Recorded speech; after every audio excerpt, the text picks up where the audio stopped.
அல்லேலூயா அல்லேலூயா அல்லேலூயா அல்லேலூயா அல்லேலூயா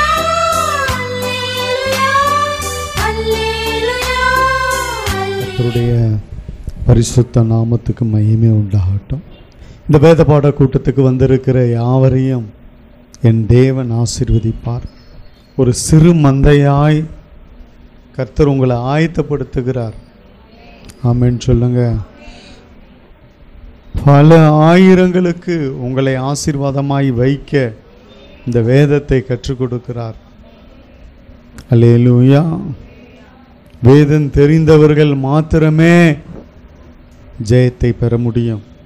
வேதத்தை அறிந்து புரிந்து நேசித்து அதை கை கொள்ளுகிறவர்கள் மாத்திரமே பிசாசை எதிர்த்து நிற்க முடியும். அல்லேலூயா. எல்லாரும் எதிர்த்து நிற்க முடியாது, எல்லாரும் பிசாசை துரத்த முடியாது, எல்லாருக்கும் அந்த சுகமாக்கும் வல்லமை இருக்காது. இந்த வார்த்தையில் ஊறினவர்கள், தேறினவர்கள், இந்த வார்த்தையை அடிக்கடி கேட்கிறவர்கள், வார்த்தையின் மீது வாஞ்சியுள்ளவர்கள், தாகம் உள்ளவர்கள், மான்கள் நீரோடைய வாஞ்சிப்பது போல என் ஆத்துமா உம்மை வாஞ்சித்து கதறுகிறது. அது தாவீது சொல்லுகிறார். எதன் மீது அவருக்கு வாஞ்ச பாருங்க. ஒரு தேசம் கையில் இருக்கிறது, ஆசீர்வாதங்கள்லாம் இருக்கு. அவன் வேற எதன் மேலேயும் வாஞ்ச வைக்கல, கர்த்தர் மேலே வாஞ்ச. அதனால தான் கர்த்தர் உயர்த்தினார். அதனால் வாஞ்சியோடு வந்திருக்கிற உங்களை என் தேவன் நிச்சயமாய் நான் சொல்லுகிறேன், உங்களை ஆசீர்வதிப்பார். ஏன்னா வேதத்துக்காக வருகிறீங்க. இந்த மாலை ஆராதனை வேத பாட கூட்டத்துக்கு வேதத்தை தெரிந்து கொள்ளணும்னு வந்திருக்கிறீங்க. அதனால் கர்த்தர் நடத்துவார். நாம் ஆதியாகமத்தை பார்த்து கொண்டு வருகிறோம். அப்படியே இந்த ஆதியாகமம் நம்ம முடிக்கும் பொழுது அது ஒரு தனியாக ஆதியாகமம் மாட்டம் எத்தனை வேல்யூ வந்திருக்கோ அதை தனியாக போட சொல்லியிருக்கிறேன். ஆதியாகமத்தை தெரிஞ்சுக்கணும் அப்படின்னா இந்த செய்தியை போட்டு ஒரு 5 மணி நேரம் 6 மணி நேரம் டைம் வச்சுங்க பார்த்தீங்கன்னா அதில் ஒரு நாள் 2 நாளில் ஆதியாகமத்தில் என்ன இருக்குது, என்ன நடந்தது எல்லாமே உங்களுக்கு தெரிஞ்சிடும்.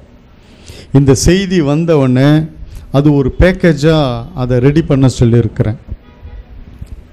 நீங்கள் வேத பாட கூட்டம் ஆதியாகமம் தட்டினீங்கன்னா ஆதியாகமம் மாத்திரம் அப்படியே இந்த 50 அதிகாரம், இந்த 50 அதிகாரத்தில் என்ன நடந்ததுன்றதை, என்ன கர்த்தர் சொன்னார், என்ன செஞ்சார், எந்த வேத கதாபாத்திரங்கள் இருக்கிறது, என்ன நடந்தது, என்ன முடித்தது, என்ன ஆரம்பித்தது, எல்லாத்தையும் நீங்கள் அறிந்து கொள்ளலாம். அல்லேலூயா. இப்போ நீங்கள் இந்த செய்திக்கு வந்திருக்கிறீங்க, செய்தியை கேட்குறீங்க. இந்த செய்தி வந்த பிறகு அந்த ஆதியாகமம் மாத்திரம் தனியாக எத்தனை வேல்யூ வந்திருக்கோ அந்த வேல்யூ வால்யூமை தனியாக போடுறதுக்கு முயற்சி செய்கிறோம். நீங்கள் தட்டினவுடனே ஆதியாகமம்னு தட்டினவுடனே வந்துடும். ஆதியாகமத்தில் இருக்கிற 50 அதிகாரத்தில் என்ன இருக்குது என்பதை நீங்கள் புரிஞ்சு கொள்ளலாம். 3/4 மணி நேரம் தான் செய்தி. ஒரு 10 வேல்யூம் 12 வேல்யூம் வரும்னு வச்சுங்க. மொத்தமே எத்தனை மணி நேரம்? ஒரு 2 நாளில் அழகாக டைம் எடுத்து கேட்டுட்டிங்கன்னா நான் அடுத்த உங்கள் ஸ்டெப்புக்கு சொல்கிறேன், அடுத்த உங்கள் வாழ்க்கை தரத்துக்கு சொல்கிறேன், அடுத்த ஆசீர்வாதத்துக்கு சொல்கிறேன். அல்லேலூயா. அதை நீங்கள் மறுபடியும் அதை கேட்டிங்கன்னா அந்த ஆதியாகமத்தில் ஃபுல்லாக தெரிஞ்சுக்கலாம். அதுக்கு தான் இப்போ ஆராய்ச்சி நம்ம பார்த்து ஆதியாகமத்தில் என்ன முக்கியமானது, என்ன ஃபுல்லாக இல்லை, முக்கியமானது என்ன நடந்திருக்கிறது என்பதை நம்ம பார்த்து கொண்டு வருகிறோம். கடந்த வாரத்தில் 26வது அதிகாரத்தில் விட்டோம். உங்களுக்கு ஞாபகம் இருக்கா? 26வது அதிகாரத்தில் ஆபிரகாமின் நாட்களில் உண்டான பஞ்சத்தை போல தேசத்தில் பஞ்சம் உண்டானது. ஈசாக்கு இருந்த தேசத்தில் பஞ்சம் வந்தது. கர்த்தருக்கு ஸ்தோத்திரம். 3வது வசனம். நான் 26வது அதிகாரத்தை திருப்பி வைத்து கொள்ளுங்க. 3, 4, 5 வாசிக்கும் பொழுது கர்த்தர் சொல்கிறாரு, கர்த்தர் அவனுக்கு தரிசனமாகி, 2வது வசனத்தை மாத்திரம் வாசிங்க. கர்த்தர் அவனுக்கு தரிசனமாகி, நீ எகிப்துக்கு போகாமல் நான் உனக்கு சொல்லும் தேசத்திலே குடியிரு. 3வது வசனம். இந்த தேசத்திலே வாசம் பண்ணு, நான் உன்னோடே கூட இருந்து உன்னை ஆசீர்வதிப்பேன். நான் உனக்கும் உன் சந்ததிக்கும் இந்த தேசங்கள் யாவையும் தந்து உன் தகப்பனாகிய ஆபிரகாமுக்கு நான் இட்ட ஆணையை நிறைவேற்றுவேன். பஞ்சம் தேசத்தில் உண்டாகிறது, கொடிய பஞ்சம். ஆனால் கர்த்தர் சொல்றாரு, பஞ்சத்தை நிமித்தம் நீ வேற எங்கேயும் போயிடாதப்பா. இதே போல தான் ரூத்தின் நாட்களிலே அந்த அதிகாரம் உங்களுக்கு நல்லா தெரியும். நகோமி பஞ்சம் வந்த பொழுது, பஞ்சம் வந்த பொழுது அவர் மோவாப் தேசத்தை நோக்கி போயிட்டான். நிறைவா அவளே சொல்றான், நிறைவா போன இப்போ ஒன்றும் இல்லாமல் வெறுங்கையா திரும்பி வந்திருக்கார். என்ன பஞ்சம் வந்தாலும் கர்த்தர் உன்னை நிற்க வச்ச இடத்துல நீ நிற்கணும். எவ்வளவு கஷ்டம் சூழ்நிலைகள் போராட்டம் வந்தாலும் உன்னை எங்கே நிற்க வச்சிருக்கிறாரோ அங்கேயே நின்னா கர்த்தர் உன்னோடு கூட இருப்பார். ஆமென் சொல்லுங்க. கர்த்தர் சொல்றாரு, ஈசாக்கு, நான் உன் தகப்பனின் தேவன், உன் தகப்பனுக்கு ஆணையிட்டு கொடுத்திருக்கிறேன், உன் தகப்பனுக்கு உடன்படிக்கை பண்ணியிருக்கிறேன், நீ இந்த தேசத்திலேயே இரு, இங்கேயே ஆசீர்வதிப்பேன். ஊரெல்லாம் பஞ்சமா இருக்கட்டும், ஆனா நான் உன்னை ஆசீர்வதிப்பேன். நீ வாக்குத்தத்தம் பண்ணப்பட்டவன். அல்லேலூயா. நீ அழைக்கப்பட்ட, உங்களை தான் சொல்றேன், ஈசாக்கு சொன்னது தான் நம்மளுக்கும். ஆமென் சொல்லுங்க. நீங்க வாக்குத்தத்தம் பண்ணப்பட்ட ஜனம். ஆமென் சொல்லுங்க. நீங்க அழைக்கப்பட்ட ஜனம், கர்த்தரால் தெரிந்து கொள்ளப்பட்ட ஜனம். கர்த்தர் உடன்படிக்கை பண்ணியிருக்கிறார். இயேசு நம்மோடு உடன்படிக்கை ரத்தத்தில் பண்ணியிருக்கிறார். அல்லேலூயா. எங்க என்ன நடந்தாலும் சரி, நீங்க நகரக்கூடாது, இருக்கிற இடத்துல உறுதியா நில்லுங்க. ஆமென் சொல்லுங்க. அல்லேலூயா. எந்த போராட்டம் வந்தாலும் ஜெபத்துல உறுதியா நில்லுங்க, கர்த்தர் கிரியை செய்வார். அந்த இடம் உனக்காக அசைக்கப்படும். அல்லேலூயா. அதுதான் கர்த்தர் சொல்றாரு. 4வது வசனத்தில் ரொம்ப அருமையாக ஆபிரகாமை குறித்து சொல்றார். ஆபிரகாம் காலத்தில் பஞ்சம் வந்தது போல, அதான் 1 வாசிங்கன்னா தெரியும். வாசிங்க 1. ஆபிரகாமின் நாட்களில் உண்டான பஞ்சத்தை அல்லாமல் பின்னும் ஒரு பஞ்சம் தேசத்தில் உண்டாயிற்று. ஆபிரகாம் அந்த பஞ்சத்தை சமாளிச்சாரு கர்த்தரோடு இருந்து. அதே போல தான் கர்த்தர் சொல்றாரு ஈசாக்குக்கும், உன் தகப்பன் நாட்டில் ஒரு பஞ்சம் வந்ததுப்போ அதே போல தான் பஞ்சம் வருது. ஆனா நீ எகிப்துக்கோ அங்கேயும் இங்கேயோ ஓட தேவையில்லை, நீ எங்கேயும் ஓட அவசியம் இல்லை. ஆமென் சொல்லுங்க. ஒரு போராட்டம் வருது, பஞ்சம் வருது, கஷ்டம் வருதுன்னா நீ எங்கேயும் ஓட தேவையில்லை, இருக்கிற இடத்துல இரு, நான் உன்னை ஆசீர்வதிப்பேன். நீ நிக்கிற ஸ்தானத்துல அப்படியே நில்லு. ஆமென் சொல்லுங்க. அல்லேலூயா.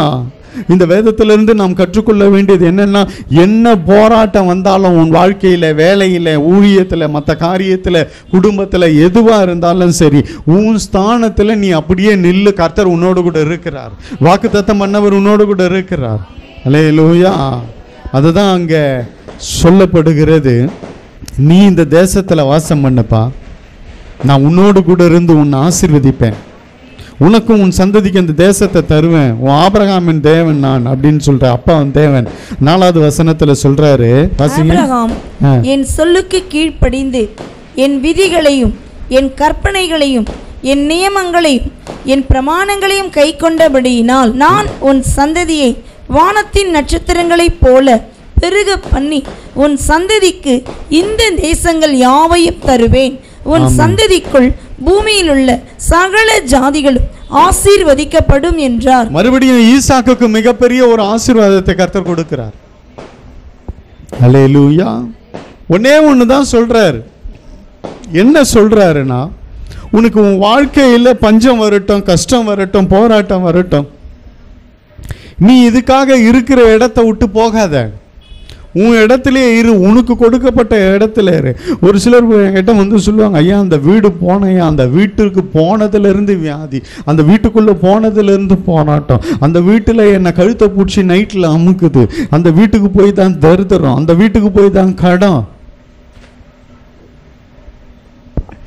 வேற வீடு மாறிட்டாயா? சொந்த வீடாக இருந்தால் வித்துட்டு போயிடுவியா? என்ன இருக்கட்டங்க, நீ அங்கே நில்லு. நீ வேறு பிரிக்கப்பட்டவன், நீ அழைக்கப்பட்டவன், வாக்குத்தத்தம் பண்ணி தான் உன்னை தூக்கி எடுத்து இருக்கிறாரு. பெரிய விளையாடப்பட்ட ரட்சிப்பு உன் மேல இருக்கிறது, உன் மேல கர்த்தருடைய ஆசீர்வாதம் இருக்கு, உன் மேல கர்த்தருடைய அபிஷேகம் இருக்கு, கர்த்தருடைய கிருபை இருக்கு, இப்படி எல்லாமே இருக்கு. நீ உன் ஸ்தானத்துல அப்படியே நில்லு, நான் பார்த்துக்கிறேன்றாரு. அதை தான் ஈசா கிட்ட சொல்றாரு. நீ செய்ய வேண்டியது ஒன்னே ஒண்ணுதான். நீ செய்ய வேண்டியது என்ன என்றால், ஆபிரகாம் என் சொல்லுக்கு கீழ்ப்படிந்தான், நீயும் கீழ்ப்படி. ஆபிரகாம் என் விதிகளையும் என் கற்பனைகளையும் என் நியமங்களையும் என் பிரமாணங்களையும் கை கொண்டான், அதனால அவன் ஆசீர்வதித்தான் பஞ்சத்துல. அதே போல நீ இதை மட்டும் செஞ்சா போதும், வேற ஒன்னும் முயற்சி செய்யாத. பஞ்சத்துக்கு வேற ஒன்றும், போராட்டத்துக்கு வேற ஒன்றும் பண்ணாத, நீ அப்படியே விட்டுடு, நான் பார்த்துக்கிறேன்றார். அல்லேலூயா. அதுதான் ஆதியாகமத்தில் வாசிக்கிறோம் 12:13. பஞ்ச நாட்களிலே, பஞ்ச தேசத்தில், கொடிதான பஞ்சம், ஆகார பஞ்சம், அந்த இடத்துல கர்த்தர் சொன்னதன்படி கீழ்ப்படிந்து எங்கேயும் போகாம, பஞ்சம் வந்ததேன்னு நகோமி குடும்பத்தோடு சுருட்டின்னு பணத்தையும் கிணத்தையும் மூட்டை கட்டின்னு போனான். கட்சியில் வெறுங்கையா வந்தான். மறுபடியும் அதே இடத்துக்கு தான் வந்தான். அல்லேலூயா. பெத்லகேமை கர்த்தர் சந்தித்தார், எருசலேமை கர்த்தர் சந்தித்தார். அந்த ஊர்ல இருக்கிற பஞ்சம் மாறிச்சு, அப்பம் கிடைக்குதுன்னு கேள்விப்பட்டு கர்த்தர் சந்திப்பாருங்க.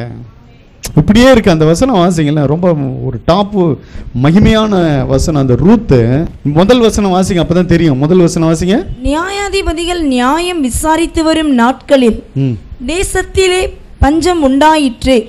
அப்பொழுது யூதாவில் உள்ள பெத்லகேம் ஊரான் ஆகிய ஒரு மனுஷன் தன் மனைவியோடும் 2 குமாரரோடும் கூட மோவாப் தேசத்திலே போய் சஞ்சரித்தான். எங்க பெத்லகேம்ல பஞ்சம்.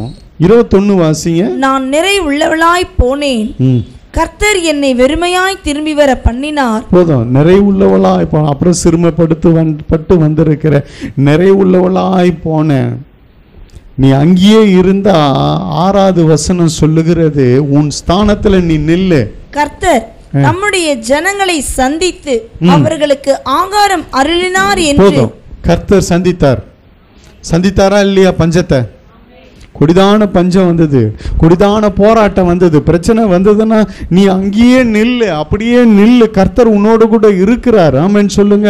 கர்த்தர் அந்த சூழ்நிலையை சந்திக்க வல்லமை உள்ளவர். அதற்காக நீ ஓடாத, மற்ற இடத்துக்கு ஓடாத, இங்கேயும் அங்கேயும் ஓடாத, மற்ற மனுஷங்களை தேடாத. நீ இருக்கிற இடத்துல, இருக்கிற ஸ்தானத்துல நில்லு. அதே இடத்துல நான் உன்னை உயர்த்துவேன். அல்லேலூயா. நீ செய்ய வேண்டியதெல்லாம் என் சொல்லுக்கு அவன் கீழ்ப்படிந்திருந்தான். என் விதிகளையும் என் கற்பனைகளையும் என் நியமங்களையும் என் பிரமாங்கணங்களையும் கை கொண்டபடியால் நான் ஆபிரகாமை பஞ்ச நாட்களிலும் அவனை செல்வ சீமானாய் செழிப்பாய் வைத்திருந்தேன். ஈசாக்கே, இப்பொழுதும் நீ என் சொல்லுக்கு கீழ்ப்படிந்து இங்கே இரு, நான் உன்னை ஆசீர்வதிப்பேன்றார். அந்த பஞ்ச நாட்களிலே, அந்த பஞ்ச தேசத்தில் ஆதியாகமம் 12:13 வாசிங்க. ஈசாக்கு அந்த தேசத்தில் விதை விதைத்தான். கர்த்தர் அவனை ஆசீர்வதித்ததினால் அந்த வருஷத்தில் 100 மடங்கு பலனடைந்தான். அவன் ஐஸ்வர்யவன் ஆகி வர வர விருத்தி அடைந்து மகா பெரியவனானான். ஊரே பஞ்சம், ஆனா இந்த ஒரு மனுஷனோடு கர்த்தர் இருக்கிறார். ஏன்னா இவன் வாக்குத்தத்தம் பண்ணப்பட்டவன், அவன் சுதந்திரவாளி, இவன் அழைக்கப்பட்டவன், அவன் தேவனால் தெரிந்து கொள்ளப்பட்டவன், உடன்படிக்கை பண்ணி இருக்கிறார். இப்படி நிறைய சொல்லலாம். இதெல்லாம் நமக்கும் தாங்க கர்த்தர் செஞ்சிருக்கிறாரு. உன்னை கர்த்தர் தெரிந்தெடுத்திருக்கிறார், உன்னை அழைத்திருக்கிறார், உன்னோடு உடன்படிக்கை பண்ணி இருக்கிறார், உன்னை பேர் சொல்லி அழைத்திருக்கிறார், தாயின் கருவிலே அழைத்திருக்கிறார். இப்படி நிறைய சொல்லி கொண்டே போகலாம். நீ இருக்கிற இடத்துல போராட்டம் சொல்லி இடத்த மாத்தாத, ஊரை மாத்தாத. நீ இருக்கிற இடத்துலயே இரு, வேலையை மாத்தாத, தொழிலை மாத்தாத. இந்த தொழிலில் ஒன்றுமே கிடைக்கலைங்க, வேற தொழில் இல்லை, அதே தொழிலை கர்த்தர் ஆசீர்வதிக்க வல்லமை உள்ளவர். அல்லேலூயா. நீ உன் ஸ்தானத்தில் கர்த்தருக்கு கீழ்ப்படிந்து, அவர் சொல்லுக்கு கீழ்ப்படிந்து, அவருடைய கட்டளைகளையும் நியமங்களையும் கை கொண்டா கர்த்தர் நிச்சயமாய் கர்த்தர் ஆசீர்வதிப்பார். அல்லேலூயா. இதுதான் 26 வாசிக்கிறோம். ஆதியாகமம் 26 பஞ்சத்தில் கர்த்தர் ஈசாக்கை ஆசீர்வதித்தார். தேசம் முழுவதும் பஞ்சம். ஆமென்.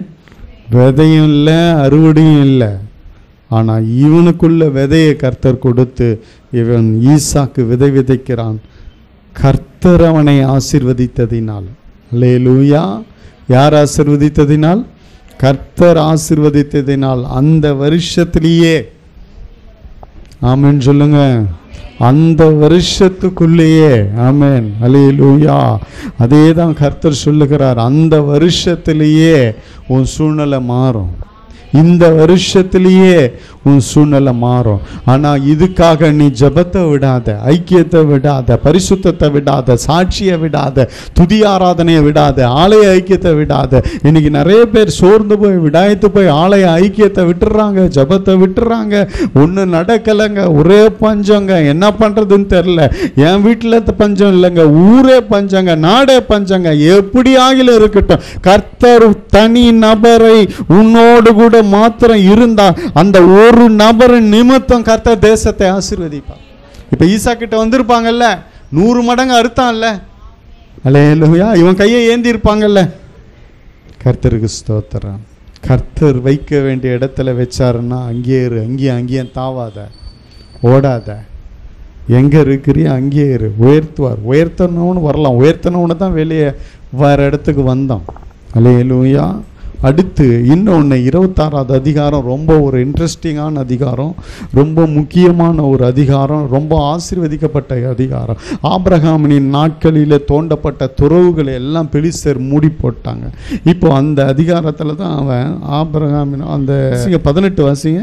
தன் தகப்பனாகிய ஆபிரகாமின் நாட்களில் வெட்டினவைகளும் ஆபிரகாம் மரித்த பின் பெலிஸ்தர் தூர்த்து போட்டவைகளுமான துறவுகளை மறுபடியும் தோண்டி தன் தகப்பன் அவைகளுக்கு இட்டிருந்த பேர்களின்படியே அவைகளுக்கு பேரிட்டான். 19 வாசிங்க. ஈசாக்குடைய வேலைக்காரர் பள்ளத்தாக்கிலே வெட்டி அங்கே சுரக்கும் நீரூற்றண்டை கண்டார்கள். பாருங்க, இந்த மனுஷனுடைய சுபாவத்தை கொஞ்சம் பாருங்களேன். கர்த்தர் ஆசீர்வதித்தார், வர வர பலத்து மிகப்பெரிய ஐஸ்வர்யவனா, மகா பெரியவனா அந்த தேசத்துல மாறிட்டான். எல்லா வசதி வாய்ப்புகள் எல்லாம் இருக்கு. இப்போ துறவை தோன்றான் ஆட்களை வைத்து. நல்லா இருந்த துறவை மூடிட்டாங்க ஆபிரகாம் வெட்டினதை. இப்போ இவன் மகன் ஈசாக்கு தோன்றா மறுபடியும் அந்த இடத்துல தண்ணி வருது. தண்ணி வந்த உடனே மேய்ப்பர்கள் எல்லாம் தண்ணீர் எங்களுடையது என்று சொல்லி ஈசாக்குடைய மேய்ப்பர்களோடு வாக்குவாதம் பண்றாங்க. அந்த வாக்குவாதம் பண்ணப்பட்ட துறவுக்கு ஏசேக்கு என்று பெயரிட்டான் ஈசா. மறுபடியும் இன்னொரு துறவை தோன்றான். துறவு தோன்றதுன்னா என்ன சாதாரண விஷயமா? இப்போ மாதிரி ஜேசிபி மிஷினு அது இது அவருக்கு புர்ன்னு விட்டு 1 ஹவரில் நோண்டி போடுறதுக்கு மென் பவர் தான். கொஞ்சம் கொஞ்சமாக குத்தி நோண்டி மண்ணை மேலே தூக்கி இங்கேருந்து கீழேருந்து அப்படியே ஸ்டெப்பு வச்சுருப்பாங்க. படிப்படியாக பாண்டில் தூக்கி தூக்கி போட்டு கொட்டி துறவு எவ்வளோ பெருசுன்னா பெருசாக இருக்கும். கேணியெல்லாம் தோன்றது ரொம்ப கஷ்டம். அவ்வளோ தோண்டி தண்ணியை பார்த்து எந்தியான்ட்டான். வாயே திறக்கல. அப்படியாப்பா? திருப்பி இன்னொரு இடத்துல தோன்றாங்க. அங்கேயும் வந்து வாக்குவாதம் பண்றாங்க. அப்படியே விட்டு வந்துட்டார். சித்தனா, ஏசேக்கு சித்தனா என்று உன்னை தூக்குறானா, உன்னை அபகரிக்கிறானா, உனக்கு விரோதமா பேசுறானா, உனக்கு விரோதமா செய்யறானா, நீ ஒன்றும் பண்ணாத, கர்த்தர் யுத்தம் செய்வார். ஆமென் சொல்லுங்க. வாக்குவாதமே பண்ணாது. அப்படியாப்பா?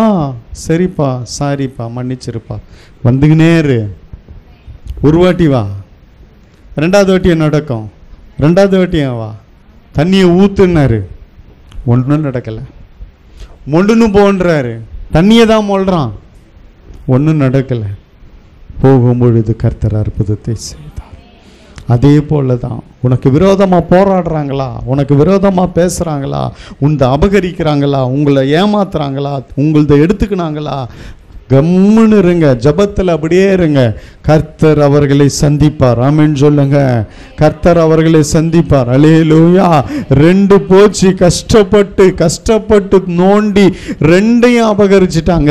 இப்ப 3வது ஒரு இடத்துல வந்து வேறொரு துறவை வெட்டினான். 22வது வசனத்துல அவ்விடம் விட்டு பெயர்ந்து போய் அந்த இடத்த விட்டு போயிட்டான்.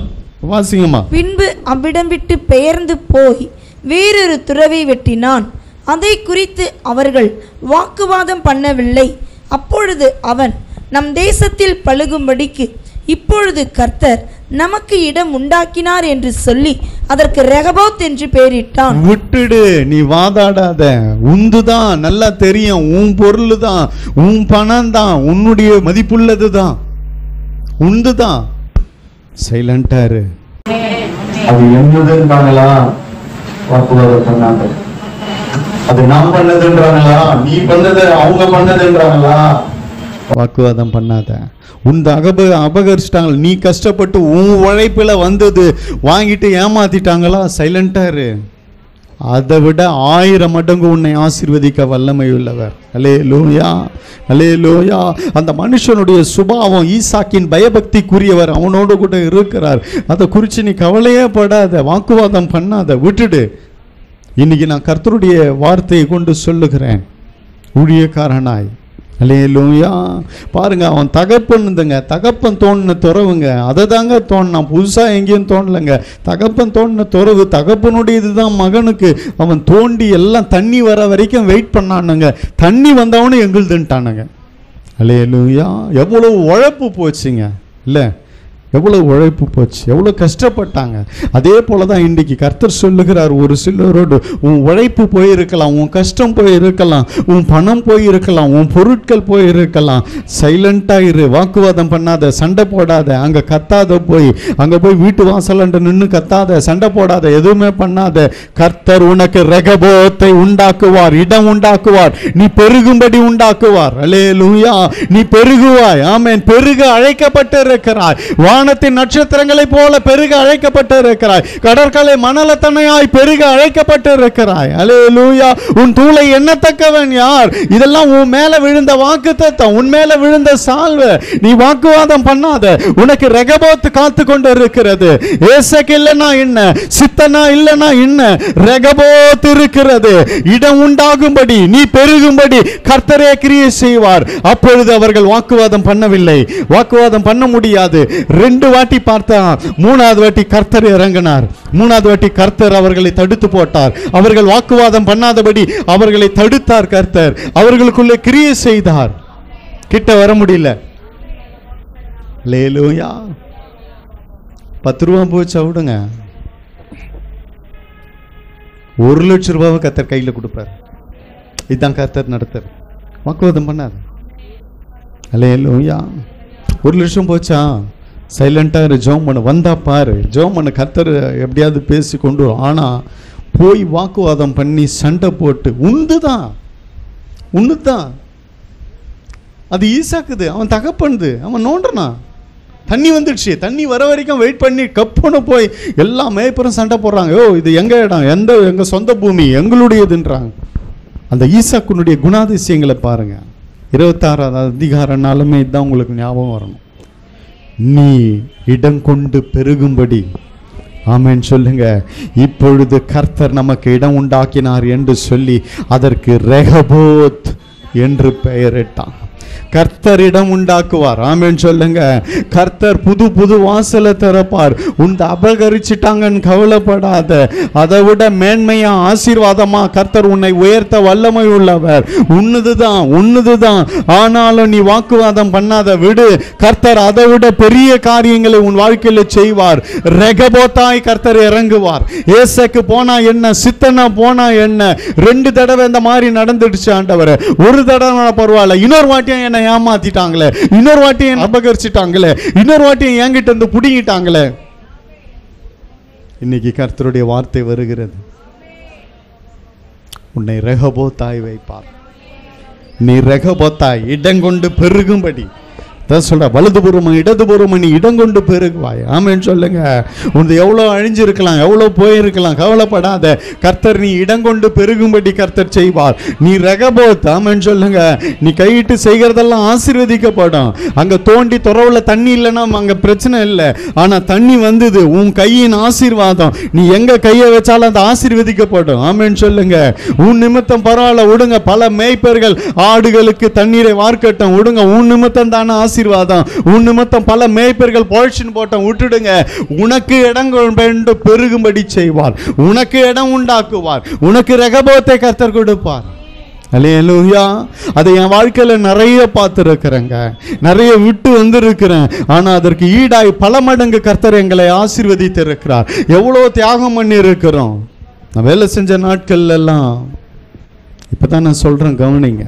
மொத்தமாக பார்த்துக்கலாம், மொத்தமாக கணக்கு பார்த்துக்கலான்னு சொல்லி கடைசியில் பார்த்துக்கலாம். லேபர் மட்டும் இப்போ வாங்குன்னு சொல்லிட்டு நாங்கள் நைட் அண்ட் டே வந்து செஞ்சுருப்போம். ஆனால் டைம் பார்க்க லேபராக இருந்தால் காலையில் போனால் 10 மணிக்கு ஏறினா 5 மணிக்கு 6 மணிக்கெலாம் இறங்கிடுவான்.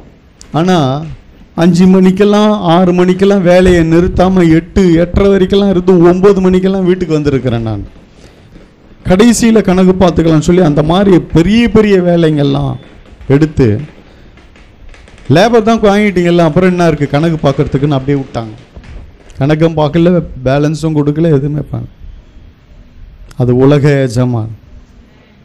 ஆனால் ஆவிக்குரிய வாழ்க்கையில் நான் வந்தபொழுது என் பரம எஜமான் ஒரு சின்ன அப்படி போயிட்டு வருவேங்க. வேலை செஞ்சு கஷ்டப்பட்டு தாங்க ஒரு 1000 ரூபாய் சம்பளம். நான் ஒரு 5 நிமிஷம் ஆண்டவருடைய வார்த்தையை பேசி ஜெபம் பண்ணிட்டு வருவேன். 1000 ரூபாய் காணிக்கும். 5-10 நிமிஷத்தில் ஒரு நாளெல்லாம் உழைச்சாதான் 1000 ரூபாய். நான் அப்படி போயிட்டு வந்தால் 1000 ரூபாய் 2000 ரூபாய் கர்த்தர் கொடுக்குறார். ஆமென் சொல்லுங்க. அல்லேலூயா. ஒரு இடத்துல போய் நான் பேசினேன், அவர்கிட்ட பேசி ஜெபம் பண்ணிட்டு வந்தேன். போகும்போது அவர் ஒரு காணிக்கை கொடுத்தாரு. அதை வீட்டில் வந்து குறித்து பார்த்தா நான் ஸ்பெண்ட் பண்ணது மினிமம் ஒரு 1/2 hour தாங்க. 5000 காணிக்கை கொடுத்தாரு. இதெல்லாம் எப்படிங்க நடக்கும்? உலக எஜமான் என்னை ஏமாத்திட்டான். ஆனால் ஆவிக்குரிய எஜமான் பரம தேவன் எனக்கு பெரிய ஒரு ரெகபோத்தா இருந்து இந்த மாதிரி விட்ட இடத்துல எல்லாம் கொடுத்தார். ஒரு இடத்துல அப்படி தான் ஒரு தடவை ஒரு பெரிய மீட்டிங்கு அங்கே போய் நடத்தி நான் தான் பேசினேன், பிரசங்கம் பண்ணிட்டு வந்தேன். கட்சியில் எதுவுமே சொல்ல, நான் பாட்டு கிளம்புறேன்னா கிளம்புட்டாங்க. வந்துட்டேன். வந்து முழங்கால் போட்டு, ஆண்டவரே, அப்போ என் சூழ்நிலை கொஞ்சம் சரியில்லை, எதிர்பார்க்க வேண்டிய நிலைமை ஆயிடுச்சு. ஏதாவது கொடுப்பாங்க, நம்ம வந்த நாளைக்கு சாப்பாட்டுக்கு, செலவுக்கு, வண்டிக்கு, பெட்ரோலுக்கு மற்றதெல்லாம் போடுவோமே அப்படின்னு சொல்லி நினச்ச ஒன்றும் இல்லை. சரி என்ன பண்ணுறது, வந்துட்டேன். மறுநாள் காலையில் யாரோ அவர் கொண்டு வந்து காணிக்கை கொடுத்தார். 3000 ரூபாய்க்கு மேலே இருந்தது அதில் நினைக்கிறேன். எனக்கு அவர் கொடுத்ததுலாம் ஒரு 1000 ரூபாய், 1500 ரூபாய், 2000 ரூபாய் கொடுத்துருப்பார். அவ்வளோதான் அந்த மீட்டிங் முடிஞ்சு. ஆனால் நான் மனசு கஷ்டப்பட்ட உடனே கர்த்தர் சொன்னார், டேய் உன் கூலியை நான் தரேன்டா, நீ ஏன் வேலையை செஞ்சுட்டு வந்திருக்கிற. காலையில் ஒரு நபர் வந்து எங்களிடத்துல ஜெபம் பண்ணிட்டு காணிக்கை கொடுத்தார். அதுக்கப்புறமா ஒரு வாரம் பொறுத்து அந்த பாஸ்டர் வந்து, ஐயா என்னையா நீங்கள் கொஞ்சம் வெயிட் பண்ணுங்கன்னு, நான் கொஞ்சம் பிஸியில் இருந்துட்டேன், ஜனங்களெல்லாம் கவனிக்கிறதில்ல, போயிட்டீங்களேயா. நானும் சரி போயிட்டு வாங்கன்னு போயிட்டு போங்கன்ட்டேன், மறந்துட்டேயா, சாரியா, கோச்சிக்காதீங்கன்னு சொல்லி அவர் வந்து திருப்பி கொடுக்கும்படி கர்த்தர் வைத்தார். நீங்கள் கவலைப்படாதீங்க. உங்கள் உழைப்பு தான், உங்கள் கஷ்டம்தான், உங்கள் வேர்வை தான் போயிருக்கலாம். கர்த்தர் ரெகபோத்தாய் உன்னோடு கூட இருக்கிறார். அல்லேலூயா. அவர் ரெகபோத்துங்க, உனக்கு இடம் கொண்டு பெருகும்படி செய்வார். அந்த வசனம் தான் சொல்லுகிறது, நாம் தேசத்தில் பலுகும்படி. ஆமென் சொல்லுங்க. பலுகும்படி இப்பொழுது கர்த்தர் நமக்கு இடம் உண்டாக்கினார் என்று சொல்லி அதற்கு ரெகபோத் என்று பெயரிட்டார். அல்லேலூயா. கர்த்தருடைய பரிசுத்த நாமத்துக்கு மகிமை உண்டாகட்டும். 24வது வசனத்தில் கர்த்தர் பேசுகிறார். அன்னைக்கு நைட்டு அவன் விட்டு கொடுத்துட்டான். சரி, பல மேய்ப்பர்கள் பொழைச்சின்னு போட்டோம், பல ஆடு ஜீவன்கள் தானே பொழைக்குது, தண்ணி இல்லைன்னு தானே கேட்குறானுங்க, விட்டுட்டு வந்துட்டார். அவனுடையது தான், வாக்குவாதம் பண்ணாமல் கேட்டிருந்தாலுமே கொடுக்கிற சுபாவம் கொண்டவர் ஈசாக்கு. அல்லேலூயா. அப்படிதாங்க உன்னையும் என்னையும் வச்சிருக்கிறாரு. ஒருத்தன் கஷ்டப்படுறான்னா நம்ம ஹெல்ப் பண்றோங்க. எத்தனை பேர் நான் பார்க்குறேன் உங்க குடும்பத்தில், நீங்க எவ்வளோ பேருக்கு உதவி செய்றீங்கன்றது எனக்கு தெரியும். எத்தனை கஷ்டப்படுறவங்களுக்கு உதவி செய்யறீங்கன்னு தெரியும். கேட்டு இருந்தாலுமே கொடுத்துட்டு வந்துட்டு இருப்பாரு. அப்பேற்பட்ட இருதயம் கொண்டவர் தான் ஈசாக்கு. ஆனா வாக்குவாதம் பண்ணி வாங்கினானுங்க, ஆனா விட்டுட்டாரு. இவர் திருப்பி வாக்குவாதம் பண்ணல. போடா போஷன், போடா போடா சாப்பிட்டு போடா போடா எடுத்துன்னு போ, கர்த்தர் இருக்கிறார் என் கூட, கர்த்தர் பார்த்துப்பார். ஏன்னா பஞ்ச நாட்களிலேயே என்னோட இருந்தவர்ரா என் தேவன், உன்னோட இல்லை என் கூட இருந்தார். பஞ்ச நாட்கள்லயே நான் விதைச்சேன், பார்த்தல 100 மடங்கு, 100க்கு 100. ஆமென் சொல்லுங்க. ஒன்று கூட மிஸ் ஆகல, கொஞ்சம் கூட குறையில. அப்படிப்பட்ட கர்த்தர் என்னோட கூட இருக்கிறார். பரவாயில்ல, எடுத்துட்டு போன்னு விட்டுட்டாரு. கர்த்தர் ஆசீர்வதித்தார். அல்லேலூயா. நீங்க இழந்தவங்க நிறைய பேர் இருக்கிறீங்க, எனக்கு தெரியும். உங்களுக்கு அபகரிச்சவங்க நிறைய பேர் இருக்கிறாங்க. உங்களது எடுத்துக்கொண்டவங்க, இன்னைக்கு நாளைக்கு நீ ஏமாத்தி அப்படியே விட்டுட்டவங்க, மறந்துட்டவங்க எல்லாம் இருக்கிறாங்க. உங்களது நிறைய, உங்க வேர்வை உழைப்பு நிறைய இருக்கு வெளியே. கர்த்தர் இன்னைக்கு உன்னோடு கூட பேசுகிறார். உன்னை ரெகபோத்தாய் கர்த்தர் இடம் கொண்டு பெருகும்படி கர்த்தர் வைப்பார். நீ கொஞ்சத்தை தான் விட்ட, நான் நிறைய கொடுப்பேன் உனக்கு. அல்லேலூயா. நான் நிறைய செய்வேன், 100 மடங்கு நீ அறுப்ப. ஆமென் சொல்லுங்க. நீ வாக்குவாதம் பண்ணாதபடியால, அல்லேலூயா, நீ வாக்குவாதம் பண்ணாதபடியால உன்னை ரெகபோத்தாய் வைப்பேன், இடம் கொண்டு பெருகுவாய். அல்லேலூயா. இடம் கொண்டு நீ பெருகுவாய்ன்னா என்ன பெரிய ஆசீர்வாதங்க. அல்லேலூயா. கர்த்தருக்கு ஸ்தோத்திரம். அடுத்த வசனத்துல 24 வாசிங்க. அன்று ராத்திரியில, என்னைக்கு ராத்திரில? அன்று ராத்திரியிலேயே கர்த்தர் பேசுறாரு. அல்லேலூயா. எவ்வளோ கஷ்டப்பட்டு அவன் நோண்டி துறவ தண்ணீரை பார்த்து, தண்ணீர் ஊத்த பார்த்துட்டாங்க, பிச்சுக்குன்னு அடிக்குதுங்க தண்ணி, விட்டுட்டு வந்துட்டான். அவ்வளோ கஷ்டப்பட்டு ஆளுங்கள் எல்லாம் வச்சு கர்த்தர் ஆசீர்வதித்து அன்னைக்கு ராத்திரி கர்த்தர் பேசுறாரு. பாருங்க என்ன சொல்றாரு, கவனிங்க. அன்று ராத்திரியிலே கர்த்தர் அவனுக்கு தரிசனமாகி, நான் உன் தகப்பனாகிய ஆபிரகாமுடைய தேவன், பயப்படாதே, நான் உன்னோடே கூட இருந்து என் ஊழியக்காரன் ஆகிய ஆபிரகாம் நிமித்தம் உன்னை ஆசீர்வதித்து உன் சந்ததியை பெருக பண்ணுவேன் என்றார். ஆமென். ஏன்னா வாக்குத்தத்தம் கர்த்தர் கொடுத்துருக்கிறாருங்க. நம்ம வாக்குத்தத்தத்தை ரொம்ப சாதாரணமாக நினச்சிடுறோம். நிச்சயமாக அது நிறைவேறும். கர்த்தர் சொன்னது தான் உன்னை குறித்து. இங்கே எவ்வளோ பேசியிருக்கிறார் உன்னை குறித்து, இங்கே எவ்வளோ வாக்குத்தத்தம் கர்த்தர் கொடுத்துருக்கிறார். வாக்குத்தத்தம் சாதாரணது கிடையாதுங்க, அது ரொம்ப பவர்ஃபுல். ஏற்ற வேலையில் ஏற்ற நேரத்தில் அந்த வாக்குத்தத்தம் வந்து நிற்கும் பாருங்க. அப்பதான் தெரியும் கர்த்தருடைய மகிமை என்ன, கர்த்தருடைய வல்லமை என்னன்ட்டு. வாக்குத்தத்தத்தை குறித்து சாதாரணமாக நினைக்கிறாங்க. வாக்குத்தத்தம் கொடுத்தாரு, ஆனால் ஒன்றும் நடக்கலையே இல்லை. ஏற்ற வேலையில் ஏற்ற சமயத்தில் அந்த வாக்குத்தத்தம் கர்த்தருடைய சொல் மகா தீவிரமாக இறங்கினது என்று வேதம் சொல்லுகிறது. அதே போல மகா தீவிரமாய் அந்த வாக்குத்தத்தம் வந்து நிற்கும், நிறைவேற. அல்லேலூயா. அவர் சொல்றாரு, அன்று ராத்திரியில, இது நடந்த அன்று ராத்திரியில ரெகபோத்தாய் கர்த்தர் இறங்கி கிரியை செய்து அவனுக்கு இடம் உண்டாக்கினார். அன்று ராத்திரியில கர்த்தர் அவனுக்கு தரிசனமாகி, நான் உன் தகப்பனாகிய ஆபிரகாமுடைய தேவன், பயப்படாத, நான் உன்னோடு கூட இருந்து. இதுதான் முக்கியம். ஆமென் சொல்லுங்க. ஆபிரகாமோடு இருந்ததை போல நான் உன்னோடு கூட இருந்து என் ஊழியக்காரனாகிய ஆபிரகாம் நிமித்தம் உன்னை ஆசீர்வதித்து உன் சந்ததியை பெருக பண்ணுவேன்பா. ஏற்கனவே ஆபிரகாமுக்கு வாக்குத்தத்தம் பண்ண, இப்போ உனக்கு வாக்குத்தத்தம் பண்றேன். அடுத்து ஈசாக்கின் காலம் முடிஞ்சு யாக்கோபை பார்க்க போகிறோம். யாக்கோபின் மேலேயும் அந்த ஆசீர்வாதம் இறங்கி அந்த வாக்குத்தத்தம் நிறைவேறுவதை நிறைய வசனங்கள் மூலமா நான் சொல்ல போறேன். நிறைய வசனம் எடுத்து வச்சிருக்கிறேன். வாக்கு தத்தத்தை குறித்து அசட்டை பண்ணாதீங்க, வாக்கு தத்தத்தை குறித்து அசதியா இருக்காதீங்க. உனக்கு எத்தனையோ வாக்கு தத்தங்களை கர்த்தர் கொடுத்து இருக்கிறார். உன்னை குறித்து எவ்வளவோ தீர்க்க தரிசனம் சொல்லப்பட்டிருக்கிறது.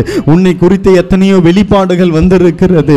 உன்னை குறித்து ஒவ்வொரு வாரமும் கர்த்தர் இங்க பேசி கொண்டு தான் இருக்கிறார். அதெல்லாம் நாட்கள் வரும், அன்னைக்கு நிறைவேறும். சத்துருக்கள் நிற்கும் பொழுதெல்லாம் அந்த வாக்கு தத்தமும் வந்து நிற்கும்.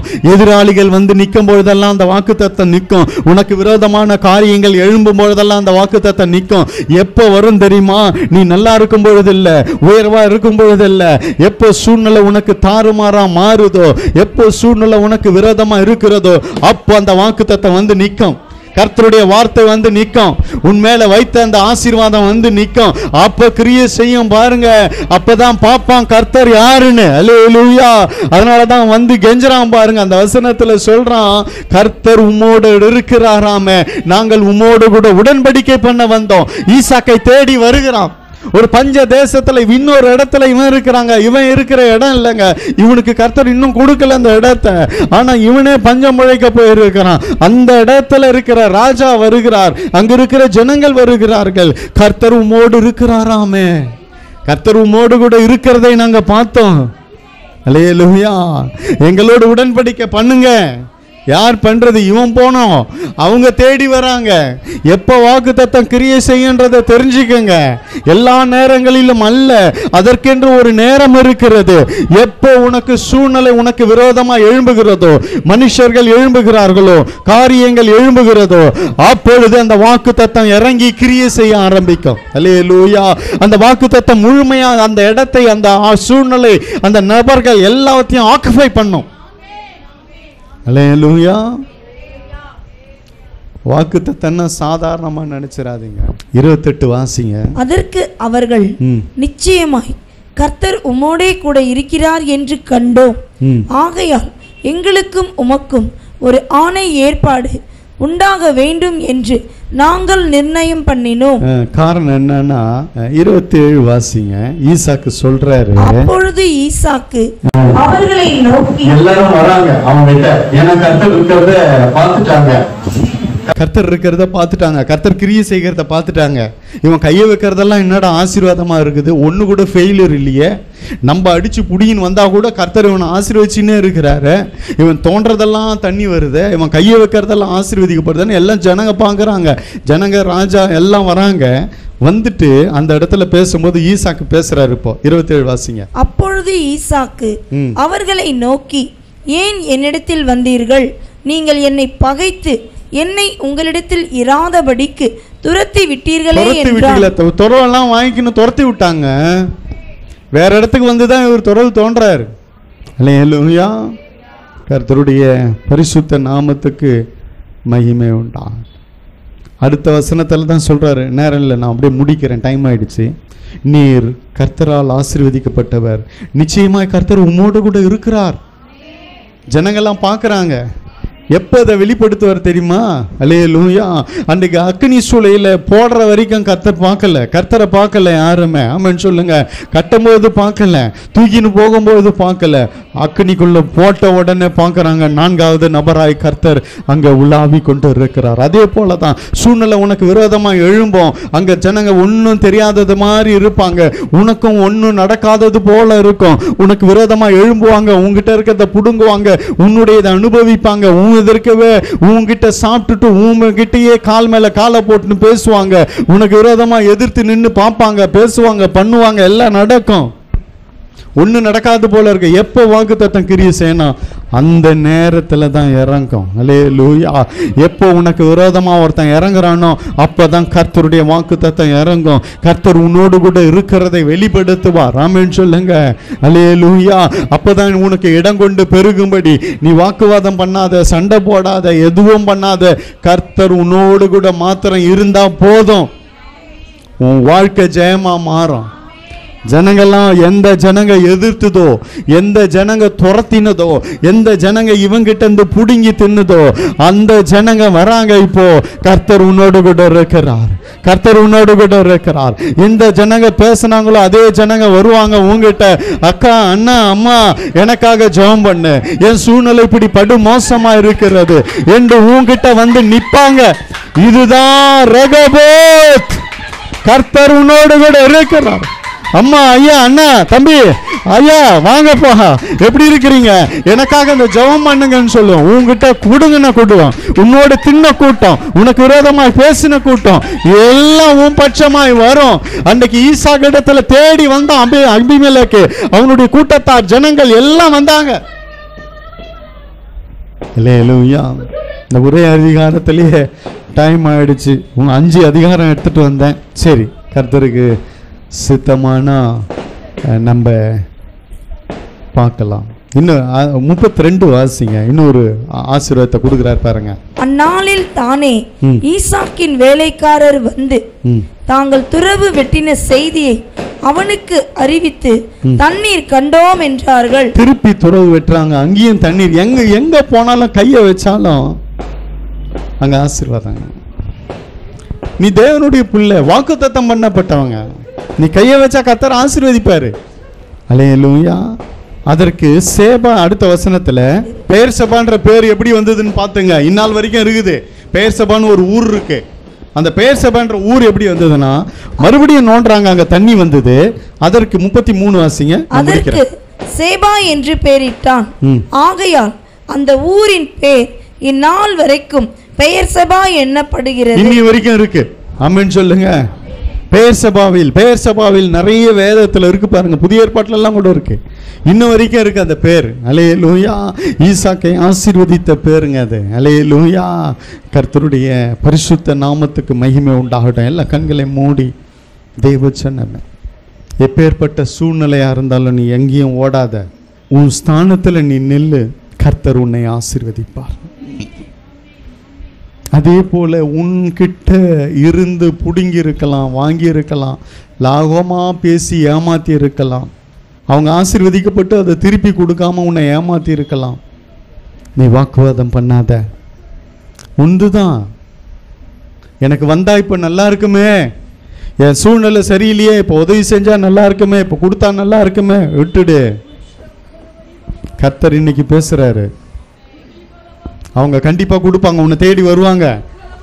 இது வேத சத்தியம், நிச்சயம். நிச்சயமா ஒரு நாள் வருவாங்க, அவங்க உன்னை தேடி வருவாங்க. கர்த்தர் உன்னோடு கூட இருக்கிறார்னு வருவாங்க. அது வேற பொறுமையாரு, காத்துரு. ஆனா அது வரைக்கும் உன்னை கைவிட மாட்டாரு, அது வரைக்கும் உன்னை கைவிட மாட்டாரு. இப்ப வேறொரு துறவை தோன்றான். ஏசேக்கு சித்தனா 2 துறவம் எடுத்துட்டாங்க, ஏமாத்திட்டாங்க, புடுங்கிட்டாங்க, துரத்திட்டாங்க. ஆனா மறுபடியும் வெற்றான், மறுபடியும் வேறொரு துறவை வெட்டினான். அப்பொழுது அவர்கள் வாக்குவாதம் பண்ணவில்லை. 3வது தடவை கர்த்தர் இறங்கிட்டாருங்க. வாக்குவாதம் பண்ணவர்களோடு கர்த்தர் இறங்கிட்டார். அதனால தான் தேடி வந்தான். கர்த்தர் உம்மோடு கூட இருக்கிறாருன்னு சொல்றானே, அதுக்கு காரணம் என்ன? 2 தடவை வாக்குவாதம் பண்ண பொழுது ஈசாக்கு மௌனமா இருந்துட்டாரு. வாக்குவாதம் பண்ணல, சண்டை போடல. நான் எதுக்கு உன்கிட்ட சண்டை போடணும்? என் தேவன் சண்டை போடுவாருங்க, என் தேவன் யுத்தம் செய்வாரு, நான் யுத்தம் செய்ய மாட்டேன், நான் பொறுமையோடு இருப்பேன் என்று சொன்னான். ஆனா கர்த்தர் விடல. 2 தடவை விட்டாலும் 3வது தடவை கர்த்தர் இப்பொழுது நமக்கு இடம் உண்டாக்கினார், நாம் பெருகும்படி என்று சொல்லி அதற்கு ரெகபோத் என்று சொன்னி திருப்பியும் கொடுத்தாருங்க. அப்படியே விட்டு இல்ல, தூயின் போயிட்டான்னு சொல்லி விட்டு இல்ல, அதை விட பெருசா கொடுப்பாரு, அதை விட விலையேற பெற்றதாய் கொடுப்பார், அதை விட உயர்ந்ததாய் கொடுப்பார். எல்லாத்துக்கும் மேல அத்தனை பேரும் தேடி வந்து கர்த்தர் உங்களோடு இருக்கிறார். இந்த ஒரு வார்த்தை போதும் லைஃப்ல. இதுதான் நம்ம டேர்னிங் பாயிண்ட் நம்ம லைஃப்ல. இந்த ஒரு வார்த்தை போதும். ஆசீர்வாதம் இருக்கு, எல்லாம் கர்த்தர் நடத்துறார். ஆனாலும் அத்தனை ஜனங்களும் வந்து நிச்சயமாய் கர்த்தர் உம்மோடு கூட இருக்கிறார் என்று நாங்கள் கண்டோம். நீர் கர்த்தரால் ஆசீர்வதிக்கப்பட்டவர். இது யார் சொல்றது? வெளியால் சொல்றாங்க. இவங்க கிட்ட இருந்து புடுங்கினவன் சொல்றான், நாங்க பார்த்துட்டோம், கர்த்தர் உங்களோடு கூட, இது போதும். கர்த்தர் கிரியை செய்ய இது போதும். கர்த்தர் உன்னோடு கூட இருந்தா போதும். அவர்களோடு கர்த்தர் இல்லை, உன்னோட கர்த்தர் இருக்கிறார். வாக்குத்தத்தம் பண்ணவர் உன்னோடு கூட இருக்கிறார். உடன்படிக்கை பண்ணவர் உன்னோடு கூட இருக்கிறார். தேவ பிள்ளைய, தேங்க்யூ ஜீசஸ். இந்த பிள்ளைகள் எல்லாம் ஆசீர்வதிங்கப்பா. எவ்வளோ இழந்திருக்கிறாங்கப்பா, எவ்வளோ விட்டு கொடுத்துட்டு வந்துருக்கிறாங்கப்பா, நிறைய விட்டுட்டு உக்காந்துன்னு இருக்கிறாங்கப்பா என்று பெயரிட்டான். காரணம், தேசத்தில் பழுகும்படி இப்பொழுது கர்த்தர் நமக்கு இடம் உண்டாகும். உங்களுடைய ஜனங்களுக்கு இடம் உண்டாக்குங்கப்பா. தேசத்துல பழுகும்படி பெருகும்படி உங்களுடைய ஜனங்களுக்கு இடம் உண்டாக்குங்க. உங்களுடைய ஜனங்கள் ரெகோபோத்தை பார்க்கட்டும், உங்களுடைய ஜனங்கள் ரெகோபோத்தை பார்க்கட்டும். ஐயா, உங்க கரத்தில் ஒப்பு கொடுக்கிறேன். ஆசீர்வதி இயேசுவின் மூலம் பிதாவே.